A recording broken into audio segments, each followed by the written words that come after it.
طيب، دحين أدور وأرسل لك اللينك. شو أنا أقول لك، أنا أحب كل الألوان، بس لما نيجي نحدد إيش أكتر لون مرة أحب الأزرق الغامق والأسود، وهم الاثنين ينجمعوا في شخصيتي. أنا ما أحب البحر. البحر يعني من مكة لجدة مرة قريب، يعني لو أبغى أروح البحر كده ياخد لي ساعة ساعتين ثلاثة، وعندنا بيت في جدة وقدامه البحر، بس أنا ما أحب البحر. يعني أحس إنه شيء مرة بعيد، like it's something so far away، وكمان endless and it's scary down there. أنا مرة تعبان، عيوني عورتني من كتر ما طالع في الجوال. إيش اللي خلاك تهتم باللغة العربية، ويعني خصوصيا كده تتعمق في اللهجات زي الحجازي؟ عمره حد سألك إنه كيف إنه إيش اللون اللي تحبك عشان يعني يتعرف عليك أكتر ويعرف مين أنت أكتر؟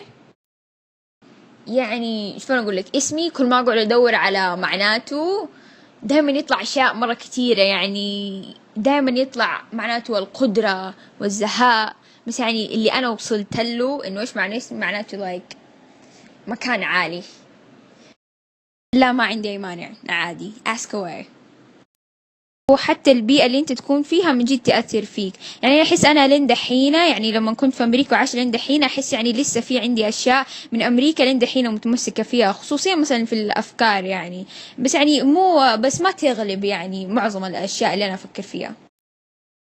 ممكن اسألك يعني عن نفسك، يعني عادي لو سألت، يعني بس يعني ما يكون يعني بس يعني ما يكون يعني زيك انه تطفل عليك. ما شاء الله تبارك الله يا شيخ، الله يزيدك. شوف أنا أقول لك، من حيث الثقافة، أنا عشان أنا مسلمة، فيعني أحس إنه ثقافتي حتقعد زي ما هي، سواء كنت أنا في مكة أو كنت في أمريكا، بس صح إنه البيئة اللي حوالينك تفرق. أنت مو قلت تبغاني أكتب لك هي عشان تقدر تفهمها أكتر، عشان تشوفها كلمة كلمة، صح؟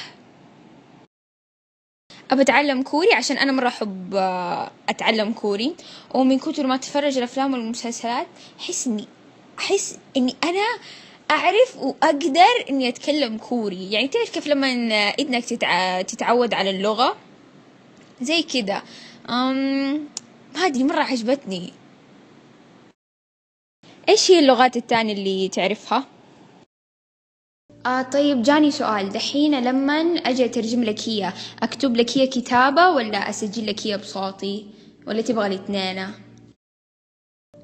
أيوة عادي، يعني تبغاني أترجم لك هي؟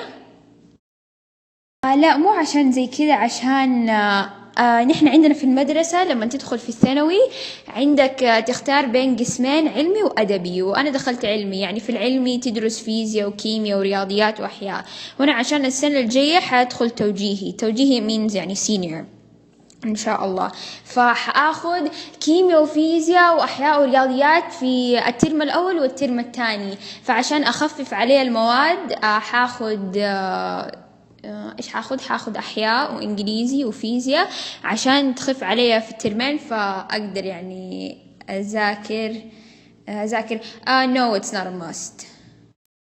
أيوة، حروح المدرسة في الصيف، بس إن شاء الله حأبدأ أروح المدرسة، حاخذ مدرسة في الصيف. اليوم المدرسة كانت مرة تعب. إيش سويت؟ رحت مدرسة غير مدرستي، وقعدت أحوس عبال ما لقيت المكان، وبعدين رحت ودومت، وعندي دحين الحصة الواحدة أخذها ساعتين، يعني فيزياء أخذها ساعتين، أحياء أخذها ساعتين، يعني أخذ ساعتين يعني زي كده في الدرس الواحد، فحيكون يعني مرة طويل. يعني تخيل تقعد ساعتين في حصة واحدة. هذا اللي صار. واليوم عشان أول يوم كان في لخبطة مرة كتيرة، بس يعني اليوم الجاي إن شاء الله يعني يزبط، عشان ما عندي شيء أسويه. لا، ماني مشغولة. والله أنا الحمد لله كويسة، بس إن شاء الله حأبدأ أروح المدرسة، حاخذ مدرسة في الصيف.